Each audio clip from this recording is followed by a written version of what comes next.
investigated by the FBI for possible security violations because she used her private email while conducting national security business. Today, the State Department announced Mrs. Clinton's conduct violated government rules. Here now to explain further, Fox News Chief Judicial Analyst Judge Andrew Napolitano. You know, when I see these stories, they don't resonate with me anymore. I think You're a lot tired of it. Not tired of them. There's a bit of cynicism involved, and I think that some of the viewers feel the same way. That the system is so arcane, disorganized, complicated, that people go, it doesn't matter how much they find out, nothing's going to be done. But you think today is a big deal. Why? I do. I also think a lot of people share your view. Today is a big deal for a couple of reasons. First, it directly refutes a statement she has made dozens of times. It was allowed. We now know that it was not allowed. All right, stop. So the State Department said today what she did using her private server would have been forbidden if she had asked. Correct. And she never asked. Correct. Which was the second point I was going to make. She never even asked. But then she'll say, I didn't know enough to ask. She signed a 2-page statement under oath on her first day on the job, which was given after she had a 2-hour tutorial by 2 FBI agents telling her about the proper care and legal obligations for state secrets. And in that oath, she swore that she had the obligation to know how to care for state secrets and to recognize them. General. It's general. You know, if the oath had said, I will not use... jury trial.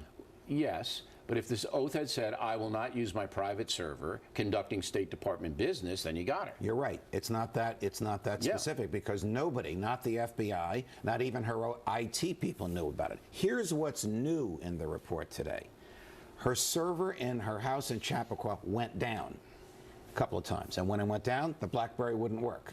And the State Department IT people said, here, use a State Department BlackBerry. And she said, through her assistant, Huma Abedin, no, because we are concerned with the Freedom of Information Act. So she went dark, and she had documents verbally read to her rather than transmitted to her through the State Department email system. So she was concerned about the Freedom of Information Act knowing what she was doing? Yes. Now, what does this tell the FBI?